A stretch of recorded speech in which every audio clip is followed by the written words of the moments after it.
అక్కడ మీరు ఏడొద్దు అని చెప్పడానికి మనం ఎవరం చెప్పండి. అంటే సీరియల్ యాక్టింగ్ చేసి ఫస్ట్ వీక్ ఆడియన్స్ అనేది పంపించేస్తారు కదా, ఇన్ని వీక్స్ అనేది ఉంచరు కదా. సో తనూజ అనేది ఎమోషన్స్ ద్వారా బయటకు వస్తుంది అనమాట.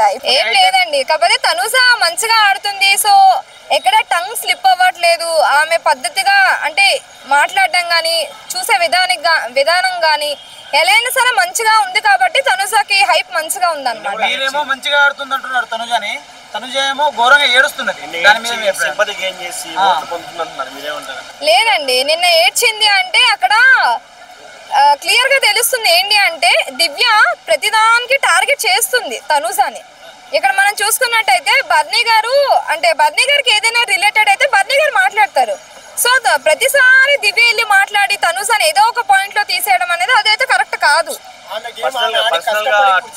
పర్సనల్ అటాక్ చేస్తుంది, ఆబ్వియస్లీ పర్సనల్ అటాకే చేస్తుంది. ఇప్పుడు ఈ వీక్ చూసుకున్నా, మొన్నట నామినేషన్స్ లో చూసుకున్నా, ఎప్పుడైనా దివ్యకి ఛాన్స్ వచ్చింది అంటే ఫస్ట్ టార్గెట్ అనేది తనుజనే ఉంటది.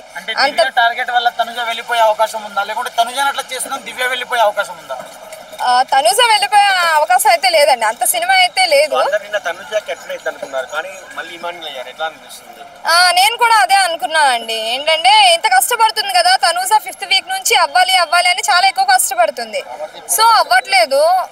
కానీ నిన్న చూసుకున్నట్టయితే తనుజ అవ్వాల్సింది, కానీ సరైన టైమింగ్ లో దివ్య అనేది ఆ ట్రైన్ లో కూర్చోవడం అని చెప్పి అది జరగడం ఆ టాస్క్ లో. సో తనకి అంటే సీరియల్ యాక్టింగ్ చేసి ఫస్ట్ వీక్ ఆడియన్స్ అనేది పంపించేస్తారు కదా, ఇన్ని వీక్స్ అనేది ఉంచరు కదా. బిగ్ బాస్ హౌస్ లో సర్వైవ్ అవ్వాలి అంటే టాస్క్లు ఆడాలి, అంతా మంచిగా అందరితోని బాండింగ్ ఉండాలి, అన్ని ఉంటేనే వాళ్ళు ఉంచుతారు. సో తనుజ కూడా అంతే కదా.